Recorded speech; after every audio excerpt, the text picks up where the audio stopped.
नमस्कार साथियों। ज़रा मैं पहले बता दूं कि ये वीडियो ज़रा लंबा होगा। तो लंबा इसलिए होगा कि ये विषय ज़रा गंभीर है और इस पे पूरे देश में और देश में ही क्या विदेशों में भी बहस छिड़ी हुई है। और इस कारण हमें सभी मुद्दों को, सभी विषय वस्तु को लेना पड़ेगा। तो दोस्तों, बिना समय गंवाए मैं शुरू करता हूं। और ये जो मामला है, ये भारत से पलायन को लेकर के है। पलायन एक राष्ट्रीय मुद्दा रहा है। गांव से पलायन हुआ है शहरों की ओर, छोटे शहरों से पलायन हुआ है बड़े शहरों की ओर, और बड़े शहरों से पलायन हुआ है मेट्रोपॉलिटन शहरों की ओर, और फिर मेट्रोपॉलिटन शहरों से पलायन हुआ है विदेशों की ओर। तो दोस्तों, आज हम जिस पलायन की चर्चा करेंगे वो विदेशों की ओर हो रहे पलायन पर है। अभी 19 जुलाई की बात है जब संसद में एक सवाल उठा था कि भारत से जो पलायन हो रहा है उसकी क्या स्थिति है। तो इस पे विदेश मंत्रालय की तरफ से जो बयान आया था संसद में, लोकसभा में, उसमें ये कहा गया था कि पिछले 3 सालों में 3,92,643 लोगों ने भारतीय नागरिकता का त्याग किया। इसमें अगर पिछले साल की बात करें यानी वर्ष 2021 की बात करें तो इसकी संख्या 1,63,370 लोगों की है जिन्होंने देश की नागरिकता त्यागी। और ये केंद्रीय गृह विदेश मंत्रालय से मिले इनपुट के आधार पर केंद्रीय गृह मंत्रालय ने इसकी सूचना लोकसभा को दी थी। अब सवाल ये है कि केंद्रीय गृह मंत्री नित्यानंद राय ने जो ये जवाब दिया था, वो जवाब बहुजन समाज पार्टी के नेता के सांसद हैं हाजी फजलुर रहमान, उनके सवाल के जवाब में उत्तर में दिया था। उन्होंने कहा था कि 2019 से लेकर 2021 के बीच 3,92,643 लोगों ने जो नागरिकता छोड़ी, उसमें 2019 की बात करें तो 1,44,017 लोग थे, और 2020 की बात करें तो 85,256 लोगों ने देश की नागरिकता छोड़ी थी। और 21 की अगर हम बात करें तो 21 में 1,63,370 लोगों ने हमारे देश की नागरिकता छोड़ी। अब ये जो आपने देखा है कि हाँ, जब उनसे ये पूछा गया है कि इतने सारे लोगों ने देश की नागरिकता क्यों छोड़ी, तो उसका स्पष्ट जवाब ना देते हुए नित्यानंद राय, जो केंद्रीय गृह मंत्री, राज्य गृह मंत्री हैं, उन्होंने कहा कि नागरिकता छोड़ने की जो वजह है वो व्यक्तिगत है, व्यक्तिगत कारणों से इन लोगों ने नागरिकता छोड़ी। अब सवाल है कि जब भारत की नागरिकता छोड़ी तो किन किन देशों की नागरिकता ली इन लोगों ने।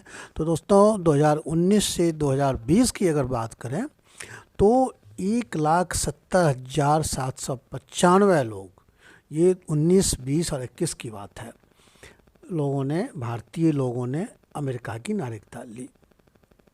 ठीक, इसमें 2019 में 61,683, 2020 में 30,828 और 2021 में 78,284 लोग शामिल हैं।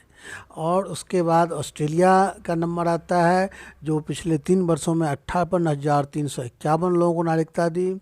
कनाडा ने, और दूसरे नंबर पर कनाडा आता है जिसने 64,071 लोगों को। तीसरे नंबर पर कनाडा आता है जिसने दूसरे नंबर पे भारतीयों, अमेरिका की बात हमने कर ही ली। ऑस्ट्रेलिया तीसरे नंबर पर है, 58,391 है। कनाडा का मैंने पहले बताया दूसरे नंबर पर है, 64,071। ब्रिटेन ने 35,435 लोगों को नागरिकता दी। जर्मनी ने 6,690 लोगों को नागरिकता दी। इटली ने 12,131 लोगों को। न्यूजीलैंड ने 8,882 लोगों को। और पाकिस्तान ने भी हमारे 48 भारतीयों को अपनी नागरिकता दी है। और अब सवाल ये है कि सिर्फ ऐसा नहीं है कि कोई भी चला गया भारत से दूसरे देश में बस गया।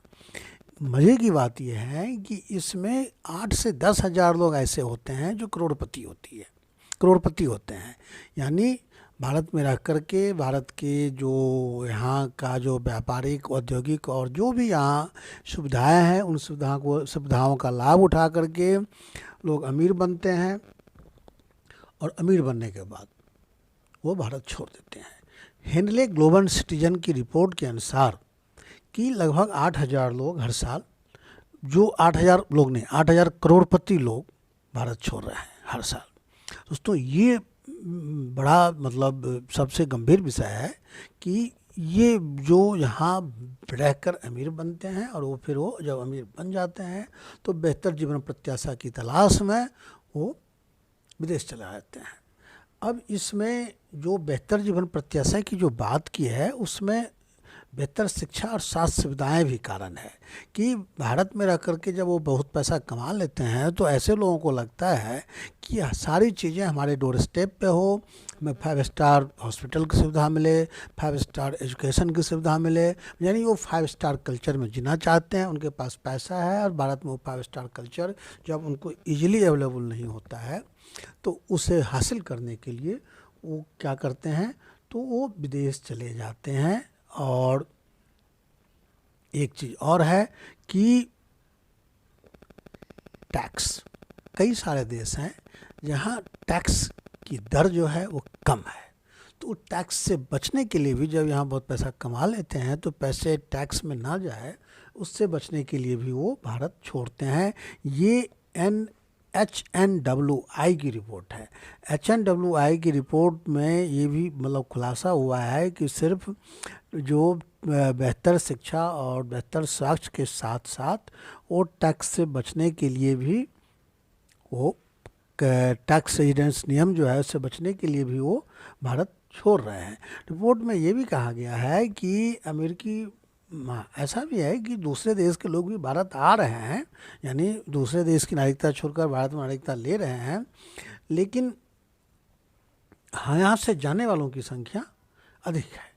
और ये मेनतः मतलब मुख्यतः ये अमेरिका जा रहे हैं, कनाडा जा रहे हैं, सिंगापुर जा रहे हैं, क्योंकि वहाँ उनको बेहतर जीवन जो उसकी उनको तलाश रहती है वो वहाँ जा कर के उनको मिल रहा है।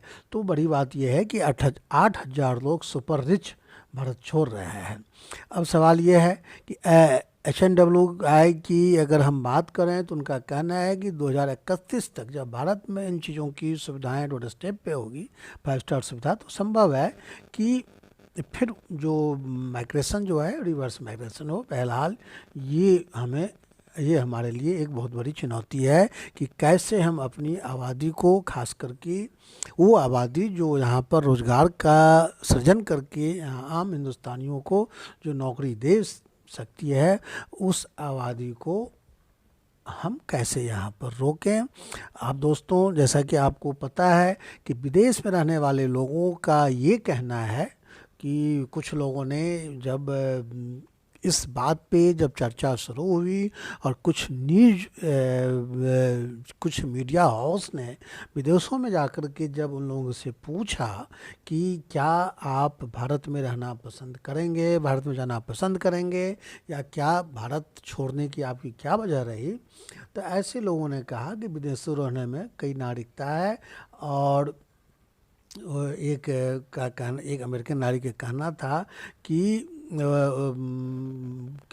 वहाँ अमेरिका की एक NRI का कहना है कि यहाँ ज़िंदगी बहुत आसान है, स्टैंडर्ड ऑफ लिविंग बहुत अच्छा है, बच्चों की पढ़ाई अच्छे से हो जाती है और उन्हें बेहतर मौके मिलते हैं जो भारत में नहीं है। इसके अलावा काम का माहौल अच्छा है, जितना काम करते हैं उसके हिसाब से अच्छे पैसे मिलते हैं, इसलिए हमने भारत छोड़ करके यहाँ रहना मुनासिब समझा।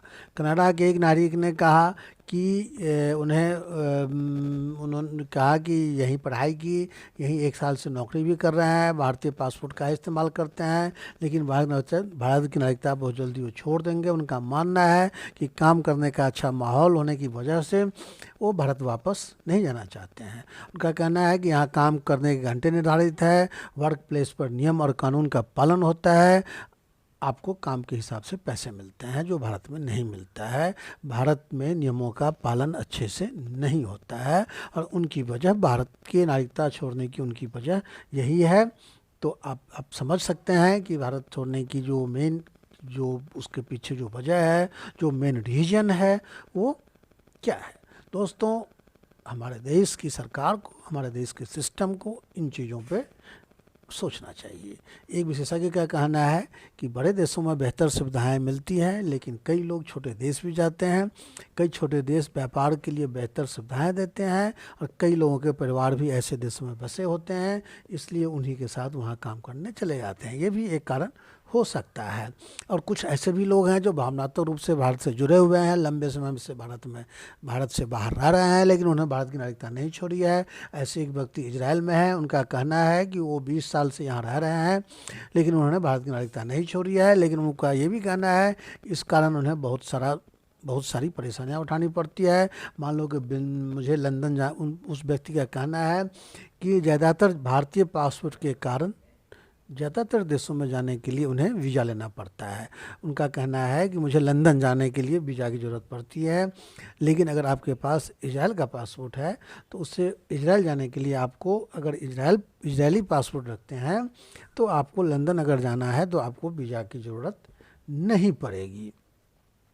और इतना ही नहीं, कई भारत की अगर हम बात करें तो बहुत कम ऐसे देश हैं जहां अगर आपको जाना है तो और भारत का पासपोर्ट है तो केवल 60 देश हैं। भारत के पासपोर्ट पर केवल 60 ऐसे देश हैं जहां आप जाएंगे तो आपको वीज़ा की ज़रूरत नहीं पड़ेगी। लेकिन अगर पासपोर्ट रैंकिंग में भारत 199 देशों की लिस्ट पर 87वें नंबर पर है और दूसरे देशों में ये संख्या बहुत अधिक है, यानी आपको इजराइल का पासपोर्ट है तो 100 से अधिक देशों में जाने के लिए आपको वीज़ा की ज़रूरत नहीं पड़ेगी। तो ये भी एक कारण है हमारे यहाँ पर में एक वीज़ा की, अगर इस तरह से दूसरे देशों के साथ कोई कंप्रोमाइज़ हो, कोई ट्रीटी हो तो शायद भारत छोड़ने की ज़रूरत ना पड़े। भारत सरकार ने इन ज़रूरतों को देखते हुए एक पहले बनाया था, एक overseas citizen of India card Bharat सरकार ने बनाया है। उसका नाम है OCI, overseas citizen of India. दरअसल दुनिया के कई देशों में दोहरी नागरिकता की सुविधा है, लेकिन भारतीय नागरिकता कानून के मुताबिक अगर आप दूसरे देश की नागरिकता आप लेते हैं तो भारतीय नागरिकता आपकी स्वतः ही ख़त्म हो जाएगी। लेकिन भारत की नागरिकता ख़त्म होने के बाद भी ऐसे लोग अगर भारत के साथ अपने ताल्लुकात रखना चाहते हैं, उनका जुड़ाव बना हुआ है, तो ऐसे लोगों के लिए सरकार ने 2003 में पर्सन ऑफ इंडियन ओरिजिन, यानी उन्होंने, भारत सरकार ने एक PIO कार्ड बनाया था 2003 में। Person of Indian origin card था, जिसको 2006 में इसका नाम बदल दिया गया। 2006 में एक और कार्ड बनाया गया हैदराबाद में, जब IOC का, जब प्रवासी भारतीयों का सम्मेलन हुआ था तो OCI कार्ड बनाया गया। यानी OCI कार्ड, जैसा कि मैंने आपको पहले कहा कि इस कार्ड का मतलब होता है कि Indian origin, person of Indian origin तो PIB कार्ड हो गया, और उसके बाद जो उससे पहले जो कार्ड बना था उसका नाम था overseas citizen of India card. ये 2006 में ये कार्ड बनाया गया था। 2015 में दोनों का PIO का कार्ड ख़त्म हो गया, कर दिया गया, और OCI का कार्ड रखा गया। OCI का कार्ड चलन में है। OCI कार्ड एक तरह से भारत में जीवन भर रहने, काम करने और सभी तरह के आर्थिक लेन देन करने की सुविधा देता है। अगर आपके पास ये कार्ड है, आप भारत विदेश के नागरिक हैं, ये कार्ड आपने बनवा रखा है, तो यहाँ आप हर तरह के बिजनेस कर सकते हैं, हर तरह का काम कर सकते हैं। लेकिन इसमें 4 चीज़ें आप नहीं कर सकते हैं। यह है, चुनाव नहीं लड़ सकते, वोट नहीं डाल सकते, सरकारी नौकरी या संवैधानिक पद पर नहीं हो सकते, और खेती वाली ज़मीन नहीं खरीद सकते। बाकी सारा काम आप इंडिया में रहकर, बाकी सारा काम जो है आप इंडिया में रहकर कर सकते हैं। OCI कार्ड, लेकिन जो विदेशों में रहते हैं उनका कहना है कि OCI कार्ड के बदले दोहरी नागरिकता का प्रावधान होना चाहिए, ताकि हम जब चाहें भारत में आकर रह लें, जब चाहें भारत से आकर के हम दूसरे देशों में चले जाएं। अब सवाल यह है कि ये भारत सरकार को सोचना है कि वो क्या कर सकता है। लेकिन दोस्तों, ऐसे सिचुएशन में जब हमने अभी आपको इन चीज़ों पे बताया है कि लोग भारी संख्या में बाहर जा रहे हैं, तो एक बहुत स्वाभाविक प्रश्न उठता है कि आखिर ऐसा क्यों हो रहा है। तो दोस्तों, आपको पता होगा कि एक शब्द आया था, ब्रेन ड्रेन, ये 1963 में ये रॉयल सोसाइटी ने ब्रेन ड्रेन शब्द का इस्तेमाल किया था। उसमें कहा गया था कि ब्रिटिश वैज्ञानिक बेहतर मौके की तलाश में ब्रिटेन छोड़ करके अमेरिका जा रहे हैं और वहाँ के रिसर्च में, वैज्ञानिक शोधों में बढ़ चढ़ कर हिस्सा ले रहे हैं, अमेरिका को वो मजबूत कर रहे हैं। दोस्तों, जब भारत में भारत की शिक्षा पद्धति ने जब यहाँ के लोगों को आईआईटी और वगैरह जो एम्स जैसे संस्थानों ने जब यहाँ काफ़ी संख्या में अच्छे इंजीनियर और डॉक्टर पैदा किए, तब इन डॉक्टरों और इंजीनियरों ने, आईआईटी इंजीनियरों ने बेहतर जीवन प्रत्याशा की तलाश में विदेशों में जाना शुरू कर दिया, जैसे नासा में, इंग्लैंड में, और वहाँ जा करके उन्होंने वैज्ञानिक शोध पे काम किया। तो भारत में कंसेप्ट आया the great Indian brain drain, यानी भारत, ऐसे लोग भारत में रह करके भारत की सस्ती शिक्षा प्रणाली से वो आईआईटी जैसे संस्थानों में पढ़कर, एम्स जैसे संस्थानों में पढ़कर डॉक्टर और इंजीनियर बनते हैं और फिर अच्छी कमाई करने के लिए विदेश चले जाते हैं। इसको भारतीय ग्रेट इंडियन ब्रेन ड्रेन कहा गया था। लेकिन दोस्तों, जब 1991 में जब यहाँ भारत में आर्थिक सुधार शुरू हुई तो ये उम्मीद की गई कि अब प्रतिभा का पलायन रुकेगा और भारत विदेश में जो पढ़े लिखे इंजीनियर, डॉक्टर, जो टेक्नोक्रेट वहाँ जो बसे हुए हैं, साइंटिस्ट वहाँ बसे हुए हैं, वो भारत में आएंगे। दोस्तों, ये पूरी तरह से, ये जो उम्मीद थी ये पूरी तरह से पूरी नहीं हुई और बदले में अब ब्रेन ड्रेन के साथ साथ अब यहाँ से वेल्थ ड्रेन भी होने लगी है, यानी पढ़े लिखे लोगों के साथ साथ अब अमीर लोगों का भी ड्रेन होने लगा है। दोस्तों, अब भारत सरकार को इस विषय पर मंथन करना होगा कि पढ़े लिखे लोग और अमीर लोग जब भारत छोड़ कर चले जाएंगे तो फिर हमारे देश में रह कौन जाएगा और हमारे देश की अर्थव्यवस्था पर इसका कितना प्रतिकूल असर पड़ेगा। तो मुझे लगता है कि सरकार ने भी इस पे गंभीरता से सोचा होगा। बहरहाल ये एक दुनिया में और भारत में एक गंभीर विषय, एक चर्चा का गंभीर मुद्दा बना हुआ है और उम्मीद करते हैं कि जल्द ही इस पर प्रतिबंध, ये चर्चा रुकेगी और सब कुछ सही होगा। थैंक यू दोस्तों, मैं अपने इस वीडियो को यहीं ख़त्म करता हूँ। उम्मीद है कि ये कंटेंट आपको अच्छा लगा होगा। अगर ऐसा हो तो आप मुझे चैनल को सब्सक्राइब कीजिएगा, वीडियो को लाइक कीजिएगा। Thank you.